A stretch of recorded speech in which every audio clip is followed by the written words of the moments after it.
Mr. President, colleagues, let us all remember we are meeting here while Palestinians in Gaza are under the bombs.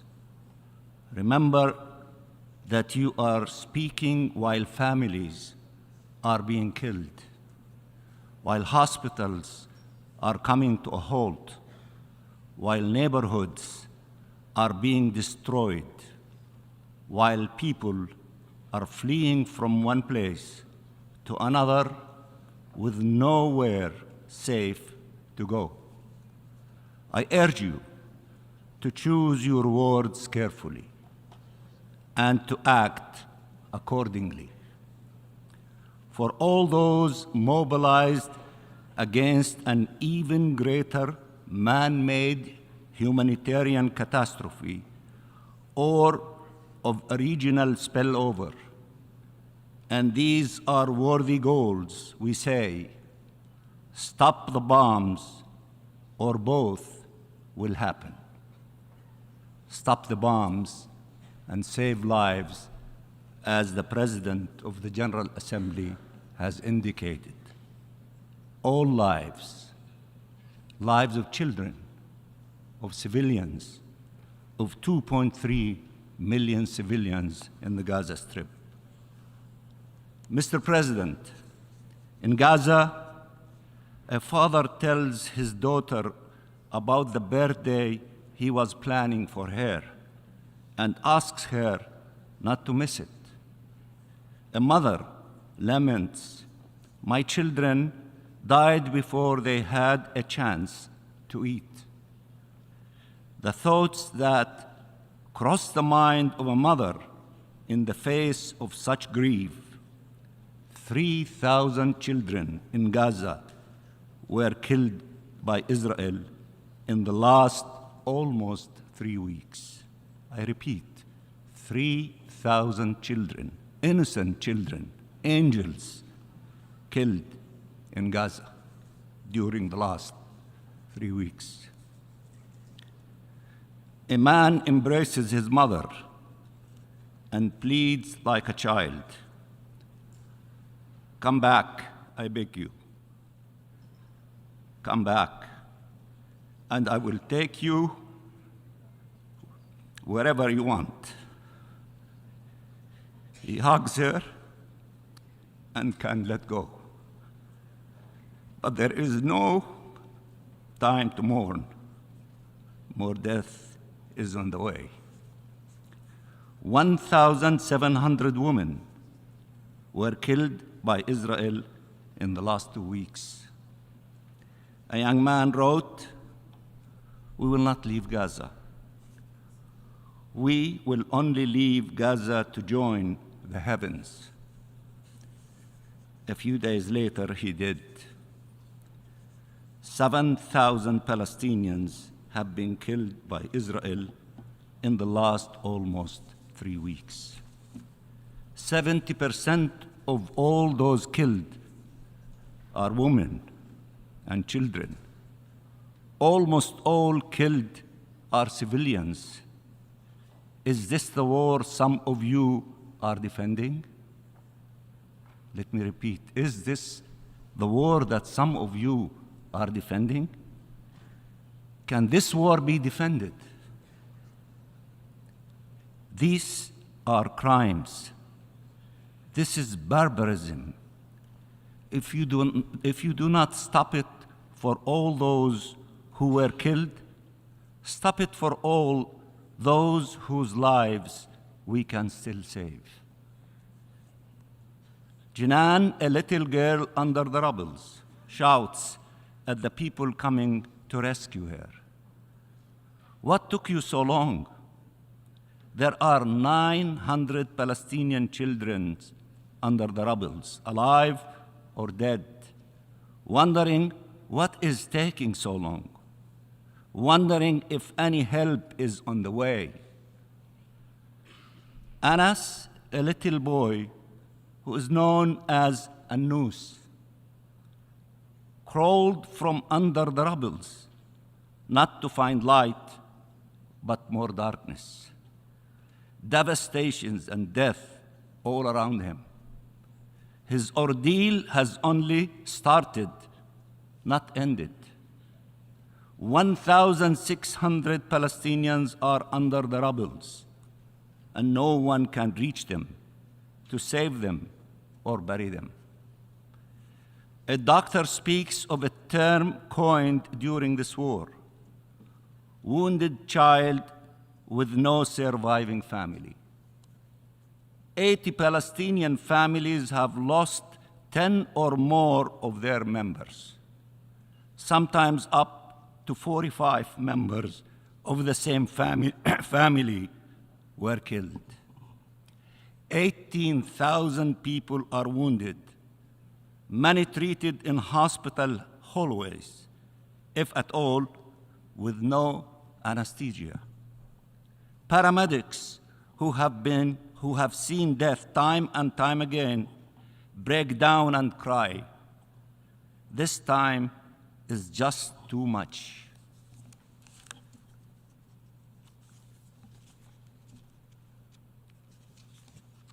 UN staff, humanitarian personnel, and doctors are standing their ground and paying the ultimate price for it. This memory is honored by some as if a natural disaster had killed them, not a UN member staff. As hospitals turn into morgues, doctors and patients alike wonder, is help on the way? Is help on the way? They are not listening to the explanations of some leaders on why the war has to go on. They just hear the bombs. They just feel the blast. They just face all this death trying to survive or to honor the pledge they took to save lives with no means to do so. People are ordered to evacuate. They look at their children. Should we head south? Will we be bombed on the way or once there? Should we go to a hospital courtyard, a UN school, a church, a mosque, sleep in our car in the streets? But bombs are everywhere. What choices do you make as a parent when there are only impossible choices, when death is everywhere, devastation is everywhere? A man stands in front of his house, turned into rubble yet another time. After a long pause, he asks, how do you bury a house? Israel has destroyed over 40% of all homes, making an entire population homeless and displaced, 1.4 million people, in the hope to forcibly transfer them outside the territory. The Israeli foreign minister came to the Security Council and said, this meeting should conclude with a clear message: bring them home. For millions of Palestinians, there is no home to go back to. For thousands, there is no family left to embrace. Not by an act of God, but by the acts of a government represented here in this chamber. He spoke of families and their pain. There is not a single family in Gaza that has not endured epic suffering. He told you horrible it was to kill civilians, just before justifying the killing of Palestinian civilians by the thousands. He spoke of the fear felt by people when rockets are launched. Israeli bombs have not spared a single square meter of Gaza. He believes the difference between civilization and barbarism is who is doing the killing or how they do it. He believes the laws of humanity and of our international law-based order apply to others, but not to Israel. That they protect Israeli lives and allow the killing of Palestinians and taking Palestinian lives. He believes Israel can pretend it is abiding by the very laws it is breaching live on your TV screens and before your eyes. That if you say Hamas enough times, the world will not be able to object to wiping off from the face of earth entire families, 4 generations at a time, or to a siege where you let in enough humanitarian aid to pretend you have a sense of humanity, but nowhere enough to address the immense needs that are growing exponentially as you keep bombing a besieged territory. He says release the hostages and takes 2 million Palestinian hostages. Let me translate these numbers. Compared to the population of Gaza, this is the equivalent of 28,000 Israelis killed, including 12,000 children and 6,800 women, 72,000 wounded, 5.6 million displaced. Is it more shocking now? More unacceptable? More outrageous? Why some feel so much pain for Israelis and so little pain for us, the Palestinians? What is the problem? Do we have the wrong faith? The wrong skin color? The wrong nationality? The wrong origin? Let me address all those who have, in these past few days, explained why one should not call for a ceasefire. How can representatives of states explain how horrible it is that 1,000 Israelis were killed and not feel the same outrage when 1,000 Palestinians are now killed every day? 1,000 Palestinians killed every day. Why not feel a sense of urgency to end their killing? Nothing can justify war crimes, crime against humanity, and genocide. Nothing can justify the killing of a single Palestinian child. Nothing. Nothing at all. Why not feel a sense of urgency to end our killing? Nothing can, as I said, justify war crimes. You are setting us back 80 years by trying to justify what Israel is doing now. How naive one has to be, or how hypocritical to pretend they don't know Israel is voluntarily killing Palestinian civilians. Who can believe that those killed by Israel are, for 70% children and women, and that entire families were killed while Israel is trying to minimize civilian death? They kill all of us, they kill thousands of us, and they say they are trying to minimize killing civilians. How will it look like if they were trying to maximize killing Palestinian civilians? If killing 7,000 is to minimize, killing 700,000 would be possible to maximize? We don't need you to offer us semantic reassurances about IHL and protection of civilians. We need you to honor these norms. Honor these norms. not recall them only to justify their breach seconds later. This selective outrage is outrageous and needs to stop now. These people you watch in your screens for a few minutes a day, every night, while they are being slaughtered, they have survived decades of military occupation, a 16 years long blockade, and 5 wars in the Gaza Strip.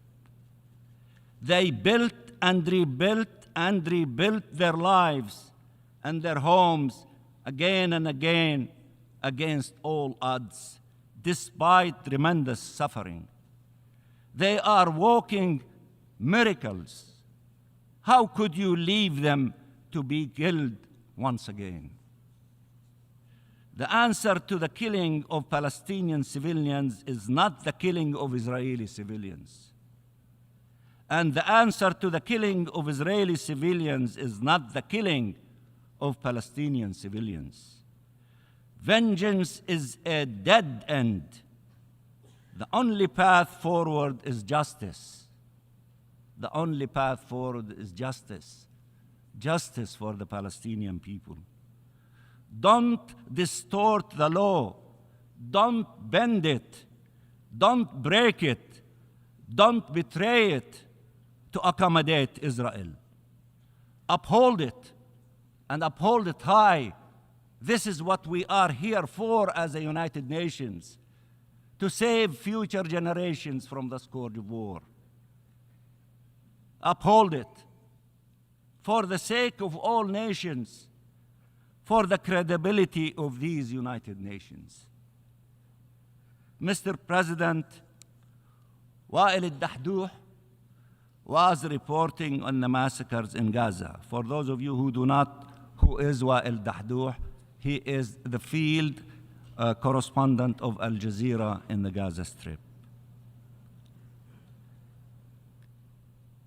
As he's been doing relentlessly for days now, when he received the news of an Israeli airstrike that killed his wife, his son, and his daughter, he did something many parents do in these circumstances. He spoke to his son, waiting for an answer that never came. He told him, "Didn't you tell me you wanted to be a journalist?" His son wanted to be a journalist, even though journalists are targets in Palestine. Remember Shireen Abu Akleh? Now, the dream of the son will haunt the father.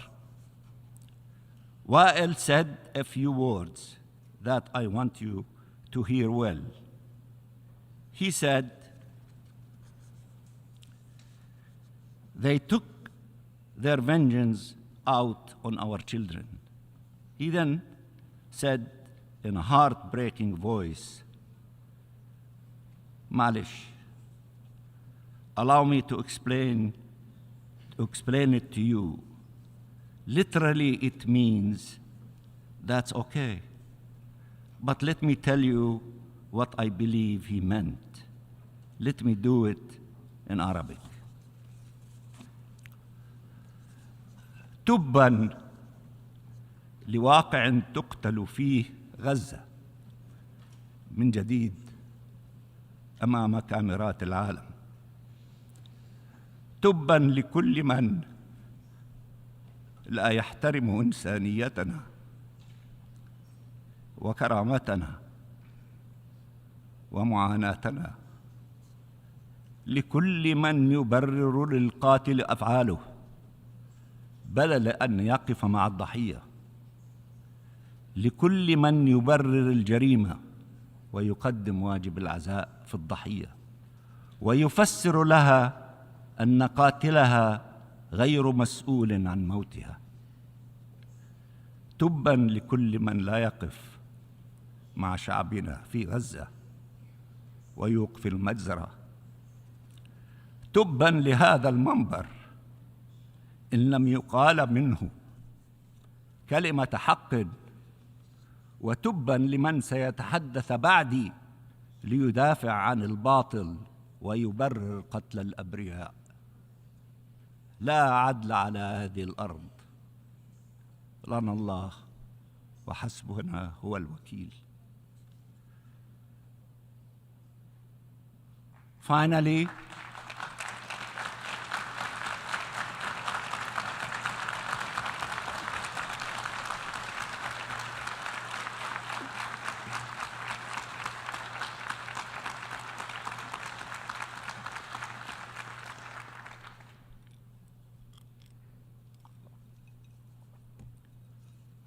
I appeal to all of you. Vote to stop the killing. Vote for humanitarian aid to reach those whose very survival depends on it. Vote to stop this madness. You have a chance to do something, to give an important signal. Choose justice, not vengeance. Choose to defend the law, not justify its breach. Choose peace, not more wars. Vote to put an end to almost 3 weeks of the worst double standards we have seen in decades. To restore some credibility of this place and the rules it is supposed to embody. Do not miss this chance. Lives are hanging in the balance, and every life is sacred. Please save lives, save lives, save lives. Vote for our draft resolution, and I thank you.